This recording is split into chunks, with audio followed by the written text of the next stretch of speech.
శ్రీరామనవమిని పురస్కరించుకొని ఉమ్మడి పాలమూరు జిల్లా వ్యాప్తంగా ఉన్నటువంటి రామాలయాలన్నీ కూడా అంగరంగ వైభవంగా ముస్తాబైనటువంటి పరిస్థితి కనిపిస్తుంది. తెలంగాణ రాష్ట్రంలో అతి పవిత్రమైనటువంటి పుణ్యక్షేత్రంగా పేరొందినటువంటి బీచుపల్లి కోదండరామస్వామి ఆలయంలో శ్రీరామనవమి వేడుకలను అంగరంగ వైభవంగా ఏర్పాటు చేస్తున్నారు. ప్రజెంట్ మనం విజువల్స్లో కూడా చూడొచ్చు. కోదండరామస్వామి ఆలయంలో శ్రీరామనవమి ఉత్సవాలు ప్రతి ఏడు కూడా అంగరంగ వైభవంగా నిర్వహిస్తారు.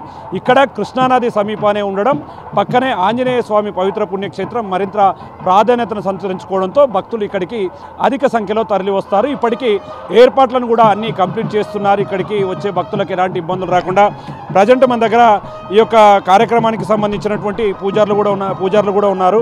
వారితో కూడా మాట్లాడదాం. స్వామి చెప్పండి, ఈరోజు శ్రీరామనవమి పండుగకు సంబంధించి ఇక్కడ ఏర్పాట్లు ఎట్లా సాగుతున్నాయి, ఎలాంటి కార్యక్రమాలను చేయబోతున్నారు?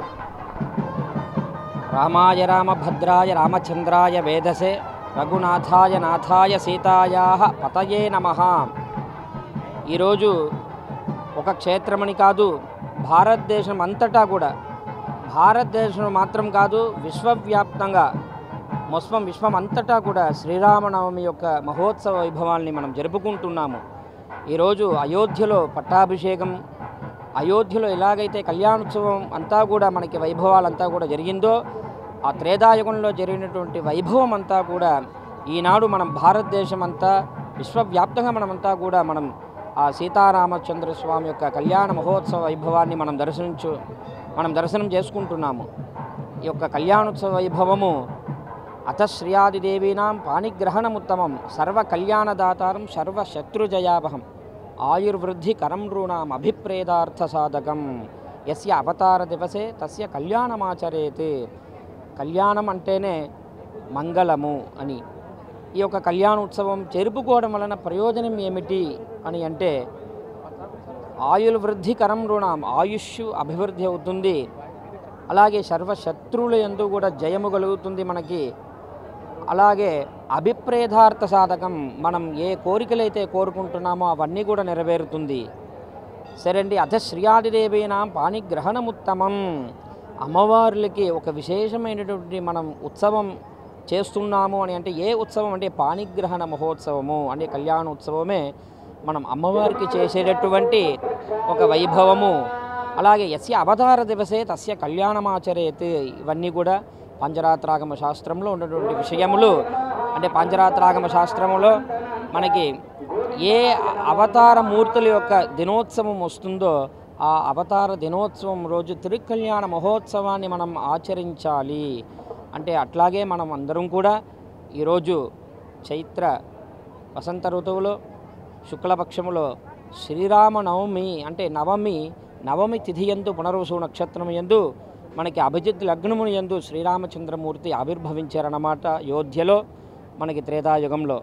అటువంటి నాడే ఈనాడు మనం అందరం కూడా వసంత ఋతువులో చైత్రమాసంలో పునర్వసు నక్షత్రం యందు ఈరోజు మనం అందరం కూడా అయోధ్య నగరంలో శ్రీరామచంద్ర స్వామి యొక్క అవతార దినాన్ని పురస్కరించుకొని బీచుపల్లి గ్రామంలో మనకి తెలంగాణ రాష్ట్రంలో భద్రాచలం తర్వాత ఈ యొక్క రెండవ భద్రాచలంగా కీర్తింపబడినటువంటి బీచుపల్లి గ్రామంలో కోదండ రామచంద్ర స్వామి యొక్క ఆలయంలో మనమందరం కూడా శ్రీరామనవమి యొక్క వేడుకలుగా కళ్యాణోత్సవ మహావైభవాన్ని మనం జరుపుకుంటున్నాము. భక్తులందరూ కూడా ఈ యొక్క కళ్యాణ ఉత్సవంలో పాల్గొంటూ స్వామివారి యొక్క అనుగ్రహానికి పాత్రలం అవుదాం. జై శ్రీరామ్. చూస్తున్నాం, ముఖ్యంగా తెలంగాణ రాష్ట్రంలోనే అతి పవిత్రమైనటువంటి పుణ్యక్షేత్రం భద్రాచలం తర్వాత ఇక్కడ వేడుకలు అంగరంగ వైభవంగా జరుగుతాయి. ప్రజెంట్ మనతో మరొక పూజారి కూడా ఉన్నారు. ఏంటి స్వామి, ఇక్కడ ఆంజనేయ స్వామి దేవాలయంతో పాటు కోదండ రామస్వామి ఆలయం కూడా ప్రత్యేకంగా ఉంది. ఇక్కడ ప్రత్యేకతను తీసుకుంటే ఏం చెప్తారు? ఈ గుడి ప్రత్యేకతను ఏం చెప్తారు? జై శ్రీరామ్. మన బీచుపల్లి క్షేత్రంలో అతి ప్రధానంగా ఉన్నటువంటి స్వామివారు ఆంజనేయ స్వామివారు. ఆంజనేయ స్వామి ఖచ్చితంగా ఆయన మదిలో నిరంతరం రామచంద్రుల వారిని నిలుపుకొని ఉంటారు కాబట్టి, అట్లాగే ఇక్కడ భక్తులందరికీ కూడా రామచంద్రుల వారి దర్శనం కల్పించాలన్నటువంటి ఉద్దేశంతో ఆ కాలంలో ఉన్నటువంటి గ్రామస్తులు కావచ్చు, అలాగే చుట్టుపక్కల ఉండేటటువంటి గ్రామస్తులందరూ కూడా పెద్ద ఎత్తున చక్కగా అందరూ కూడా ప్రతి ఇంటి నుంచి చక్కటి విరాళములతో ఈ రామాలయాన్ని నిర్మించడం జరిగింది. అట్లాగే ప్రతి ఒక్కరూ కూడా ఈ యొక్క శ్రీరామనవమి రోజున ఆంజనేయ స్వామి ఎంత ఆనందంగా ఉంటారో మనందరికీ కూడా తెలిసినటువంటి విషయమే. కాబట్టి ఆంజనేయ స్వామిని దర్శించుకొని రామచంద్రుల వారి కళ్యాణ మహోత్సవంలో పాల్గొని స్వామివారి తీర్థము, అక్షతలు, అన్నప్రసాద వితరణలు అన్నీ కూడా ఆనందంగా తిలకించి రామచంద్రుల వారి యొక్క రామనవమి పర్వదినాన్ని ఆనందంగా ఈ క్షేత్రంలో భక్తులందరూ కూడా చేసుకుంటూ ఉన్నారు. అంటే ఏంటంటే ఎలాంటి పూజలు చేస్తారు? సాయంత్రం వరకు కూడా ఏర్పాట్లు ఎట్లా ఉంటాయి? అంటే కళ్యాణం తర్వాత మిగతా పూజా కార్యక్రమాలు ఏ విధంగా ఉంటాయి? అదేవిధంగా ఇక్కడికి వచ్చే భక్తులకు ఎట్లాంటి ఏర్పాట్లు చేశారు? ఈ శ్రీరామనవమి పురస్కరించుకొని మన కోదండ రామచంద్ర స్వామి వారి ఆలయంలో పాంచాన్నిక బ్రహ్మోత్సవంగా 3వ తారీఖు సాయంత్రమున అంకురార్పణ కార్యక్రమం జరిగింది. 4వ తారీఖు ఉదయం ధ్వజారోహణ కార్యక్రమం. అప్పటి నుంచి ప్రత్యేకమైనటువంటి మూలమంత్ర మూర్తి హోమాలన్నీ కూడా జరుగుతూ ఉన్నాయి.